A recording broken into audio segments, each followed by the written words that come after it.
Hari ini kita nak perkenalkan buku Siso yang sedang berlega di pasaran Pesta Buku Antarabangsa. Siso Kopratasa dari Balok ke Pentas Seni. Balok ini adalah kampung halaman Siso, iaitu di Pahang, tak jauh daripada Kuantan. Dalam berapa kilometer situ? Lebih kurang 13 kilometer daripada Bandar Kuantan, menghala ke Pelabuhan Kuantan. Ya, 2-3 hari yang sudah Siso yakni bersama kumpulan Kopratasa mengadakan persembahan di pentas utama sempena lawatan Perdana Menteri kita. Dan hari ini beliau berada di laman Santai Seni untuk bernyanyi lebih kurang 100 lagu setelah memperkenalkan bukunya. Itu hari Ifa cakap 265 lagu. 265 lagu. 3 tahun setengah baru habis. Okey, buku Siso ini sebelum kita kupas, Siso Kopratasa dari Balok ke Pentas Seni ada dijual di meja kita di hadapan ni pada harga yang tak silap saya berapa ringgit, Aifah?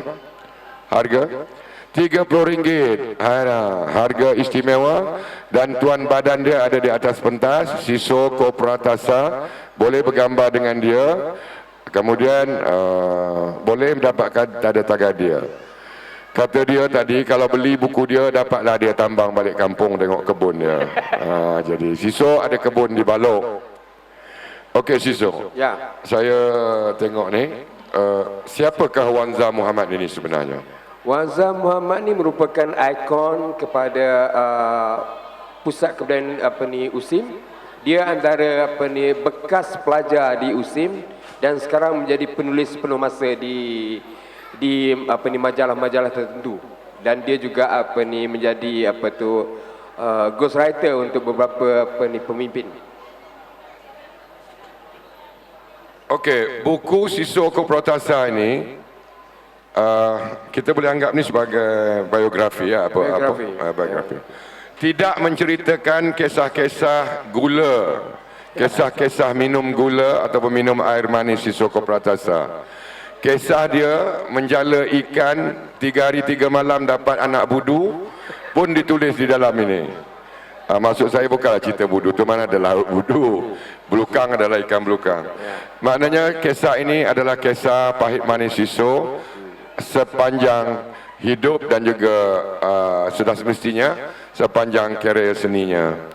Jadi Siso boleh ceritakan sedikit sebenarnya apa yang betul-betul ditulis di dalam buku ini? Sebenarnya dalam yang ditulis dalam buku ini adalah kisah perjalanan hidup saya daripada kampung, daripada nama Mamat hinggalah menjadi nama Siso. Okey, nama kampung dia Mamat. Jadi kalau jumpa dia ni besok, panggil dia, "Oi, Pak Cik Mamat" ataupun Abang Mamat lah. Saya ada lebih kurang 5 nama. Nama pertama Mamat. Nama kedua saya Ahmad. Mamat tu masa umur berapa tahun? Mamat tu masa umur daripada darjah 6 sampailah ke tingkatan 3 macam itulah. Orang kampung panggil Mamat. Kemudian ceritakan nama selanjutnya. Itu kalau kawan-kawan dia panggil Mamat. Tapi bagi orang dewasa pula dia panggil saya Ahmad. Saya Ahmad. Jadi itu jadikan Mamat tu. Kemudian apabila datang Kuala Lumpur, bekerja kontrak di Kuala Lumpur, nama bertukar daripada Mamat menjadi Ayub. Okey, Ayub pernah kerja kontrak di Kuala Lumpur. Pada tahun berapa tu Ayub? Tahun 79 sampai tahun 84. Okey, kalau tahun 79-84 tu rasanya dalam proses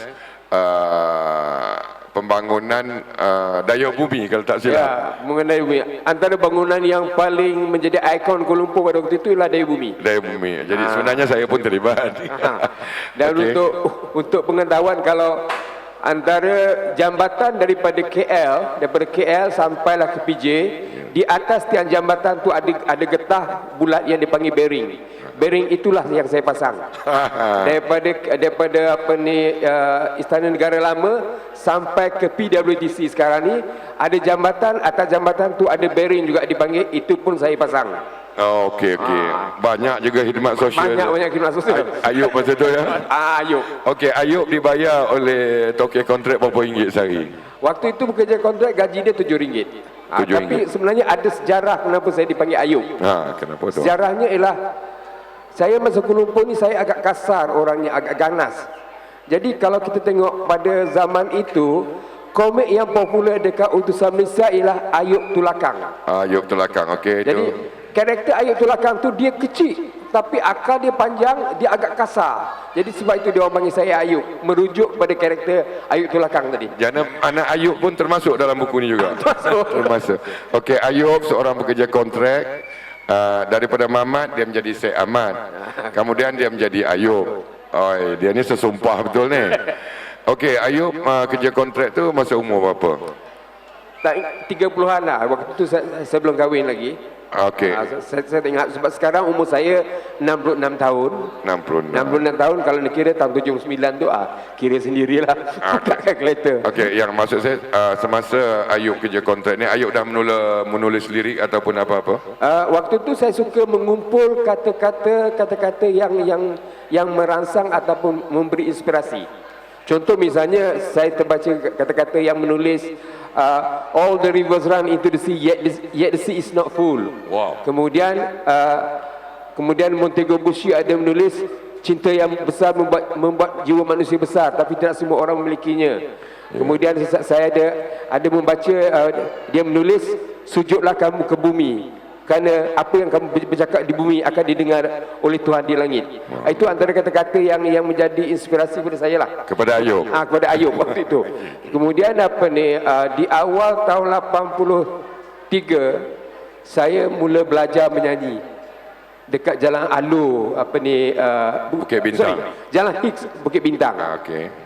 Dan waktu itu masa tu kerja kontrak lagi.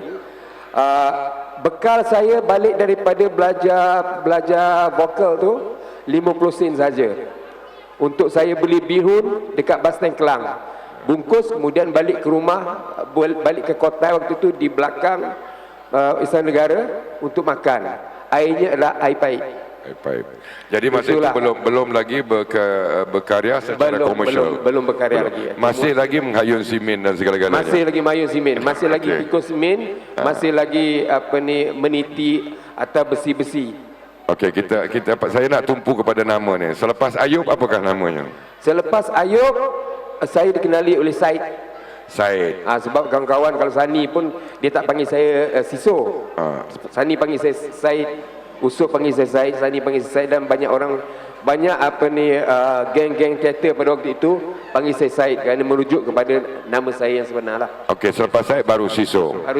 Tapi selepas Siso, saya pernah dapat satu kad warna biru Abang Siso. Itu apa puncanya tu? Okey, Abang Siso ni biasanya saya suka bila berdepan dengan peminat. Waktu itu berdepan dengan peminat, saya suka mereka merasakan saya ini adalah kawan dia ataupun saudara mara dia ataupun kawan sekolah dia ataupun orang yang bukan somebody. Jadi bila ada perkataan abang tu dia akan rasa mesra. Kalau bagi pelajar-pelajar pula, saya suka dia merasa saya ni adalah family dia. Kerana mudah untuk saya transfer ilmu saya. Jadi sebab dia akan mendengar secara jujur apa yang saya kata tanpa ada berselindung ataupun tanpa ada persepsi negatif. Itu sebab tu saya gunakan nama itulah. Jadi mengikut apa orang kata buku ni, Siso terlibat. Saya sentuh satu perkara dulu. Siso terlibat dalam penulisan lirik hampir ataupun lebih kurang 36 tahun. Jadi selama 36 tahun ini, berapa banyakkah lirik yang telah dihasilkan oleh saudara Siso? Okey, kalau mengikut apa yang ada di dalam rekod MACP, sebab saya tak nak bercakap di luar pada fakta. Yang ada bukti. Yang ada bukti ialah 375. 375 lirik yang menggunakan nama Siso Koperantasan. Nama Siso aja. Jadi belum nama Ayub semua lagi tu. Belum nama Nurul Ashikin, Dul Syafiq, Ali Nusantara dan juga berbagai lagi lah. Okey, kita ambil 365 lirik. Okey, lebih kurang berapa tadi? 365 lirik. Seorang penulis lirik yang sangat dahsyatlah. Kita ambil cerita dalam dunia. Tetapi menulis lirik di Malaysia ini, aduh. Tapi kita tak nak hentam mana-mana kerana kita adalah sebuah negara daripada dunia yang belum sedang membangun. Jadi kita masih lagi berentap tentang civilization ini dari segi pengurusan hidup. Bukan civilization kemanusiaan itu. Pengurusan hidup terutama dalam industri-industri yang menghasilkan pulangan ekonomi. Jadi kalau kita ambil cerita penulis lirik di luar negara, di Amerika yang betul mengurus selia karya mereka, kalau 365 ni billionaire, bukan millionaire lagi. Karena saya pernah berjumpa dengan beberapa orang penulis lirik luar negara, bahkan di Indonesia. Saya tak mau ambil jauh. Di Indonesia saya duduk sebulan di sana, saya berbincang dengan ramai penulis lagu dan lirik. Saya ambil satu contoh, Harry Tasman. Dia yang menulis dan menggubah lagu Jangan Ada Dusta di Antara Kita. Jadi nyanyian Rory Pesolima dan Dewi Yul, tak silap saya. Itu saya tanya pada tahun 1996 semasa saya menerbitkan beberapa album remix di Indonesia untuk kegunaan Indonesia. Indonesia ni remix sangat dahsyat. Kita di sini tak tahu, saya tahu cerita tu. Jadi saya tanya Rita Tasman, kamu buat lagu ni berapa bayaran kamu dapat? Dia kata, dia hantar lagu je, confirm saja, dia dapat RM80,000 duit Malaysia. Itu di Indonesia. Sementara kemudian mengikut pulangan royalty, mengikut jualan. Saya rasa macam nak terlentang lah harga. Sebab kami di Malaysia pada awal-awal tahun, kami Koperatasa, MNASI semua, bergerak di Polygram, satu lagu kalau lamsam RM60. Iya betul. RM60. Jadi betul. Pergi, itu betul siswa kan, RM60. Betul, sangat-sangat betul, RM60 sangat betul. Dia ada dua toke. Toke A, toke B. Bila kita datang hari pertama tu, toke A ada, toke B tak ada. Kena datang kali kedua. Betul. Kali kedua, toke B ada, toke A tak ada. Dia cek kena dua orang sign, Billy dengan Eric Yo. Betul. Betul. Kali ketiga datang dapat. Sebenarnya tambang teksi pun habis RM60. Jadi kalau kita cerita dari soal royalty Mak Saleh, macam apa yang dibayar oleh apa ni sekarang ni yang Yuna ni, apa kita panggil, Spotify, sudah sangat kencang. Satu lagu rap tu WRAPPED lah, bukan lagu berentak rap. Saya dengar berjuta-juta royaltinya. Siso 365 hari, macam setahun pula dia masih mempromosi buku Biodata Siso Koperatasa. Jadi di sini kepada pembeli-pembeli, lihatlah bagaimana kehidupan mereka-mereka yang terlibat dalam industri seni negara. Jadi Siso ni banyak bakat dia. Saya nyentuh lirik dulu. Okey Siso. Ya.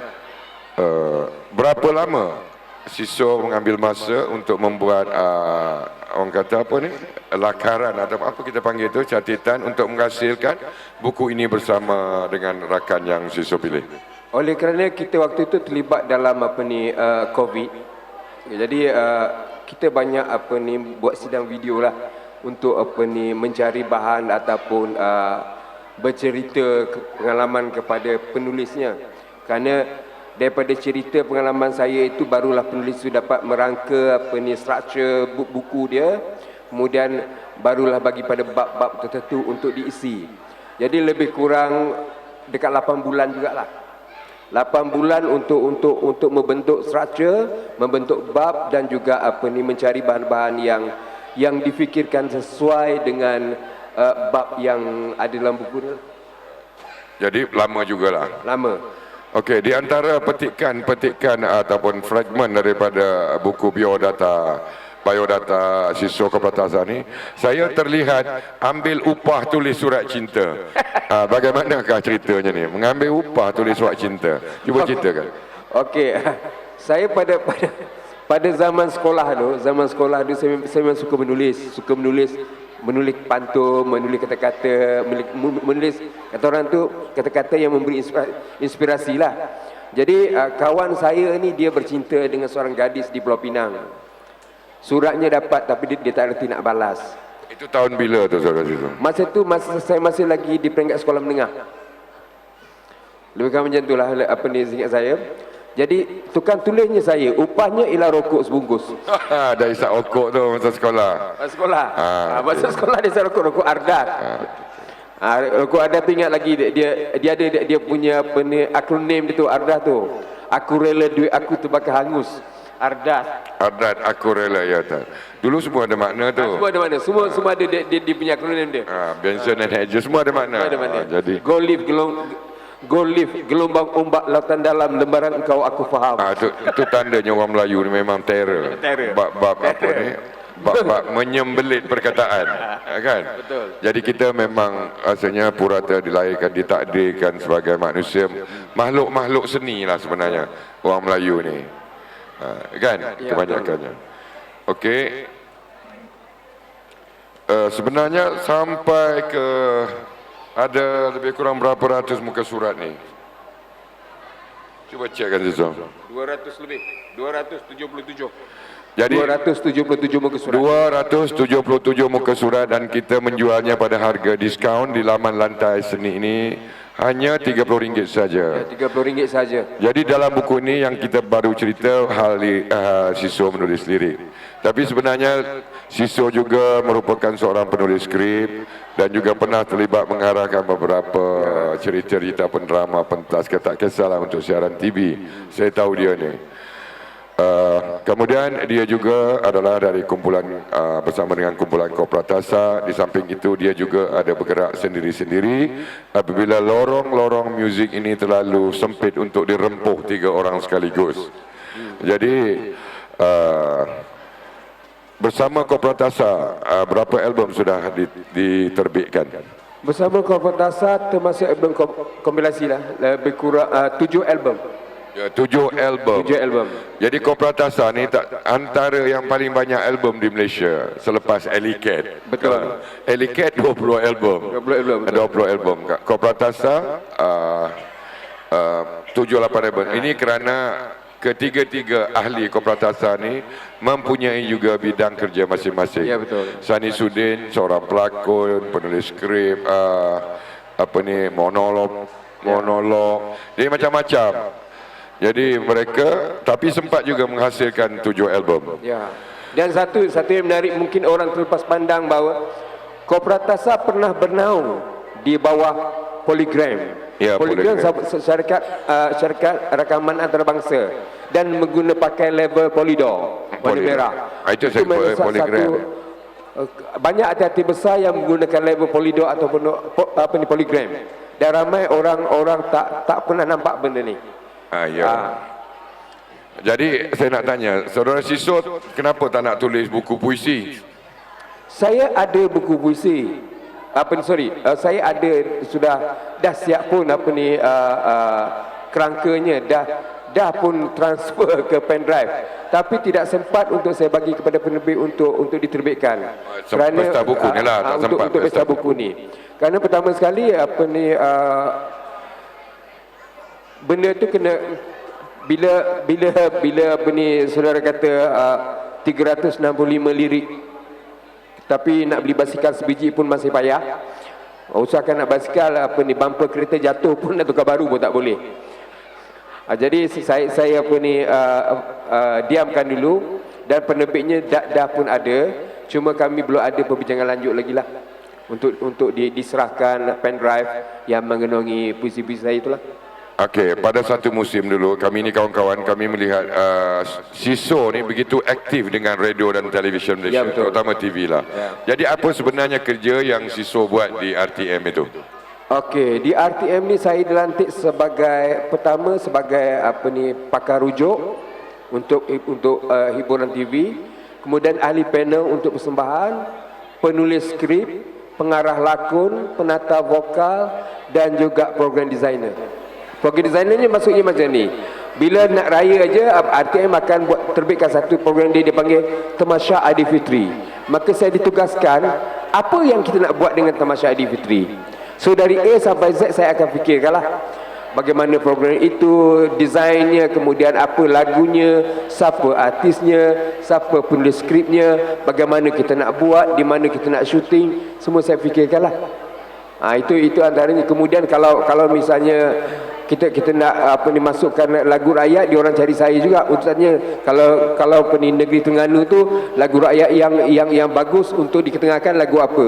Jadi tugasan saya ialah mencarilah, sebab itu dia panggil pakar rujuk. Soal ada lagu rakyat Terengganu ke, Pahang ke, Kelantan ke, saya kena carilah. Maknanya Siso mendalami juga selok-belok lagu-lagu warisan ataupun lagu-lagu ya, betul. budaya.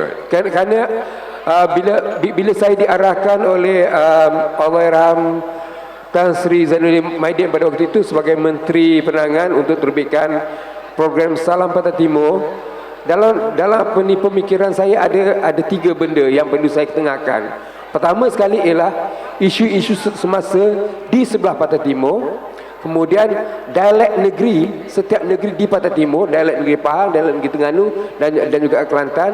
Kemudian unsur-unsur kesenian tradisional yang ada akan saya ketengahkan di dalam Salam Pantai Timur. Sebab itu kalau tengok program Salam Pantai Timur, di akhir program akan ada persembahan lagu rakyat. Kerana bagi saya, kalau saya yang tahu tentang lagu rakyat dan saya tidak mengetengahkan lagu rakyat itu dalam program yang saya kendalikan, sangat berdosa saya kepada dunia seni tradisi negara. Ya. Jadi ini peringkat pertama. Okey, ada lagi Siso soalannya. Ya. Dan terakhir yang saya ingin tahu kerjaya yang nampaknya, Siso menyertai USIM. Apakah peranan Siso di USIM? Saya di USIM, saya dilantik sebagai karyawan seni di USIM. Ada dekat USIM kita ada ramai karyawan seni yang pakar dalam bidang masing-masing lah. Macam saya dalam bidang penulisan kreatif dan juga persembahan pentas. Kemudian Datuk Nes untuk persembahan seni. Kemudian saya ada vakasif untuk taranum dan banyak lagi. Jadi sekarang ni saya masih lagi di USIM dan masih lagi mengajar pelajar-pelajar tentang penulisan kreatif lah, termasuk penulisan puisi. Maksudnya penulisan itu tidak saja berbentuk budaya atau pewarisan, tapi juga dalam era-era penulisan moden. Ya, penulisan moden. Jika sesiapa yang ingin mendapatkan khidmat nasihat Siso ataupun bimbingan Siso untuk menulis lirik atau apa saja, jangan malu-malu menghubungi dia di Facebook, DM saja, dia akan menjawab.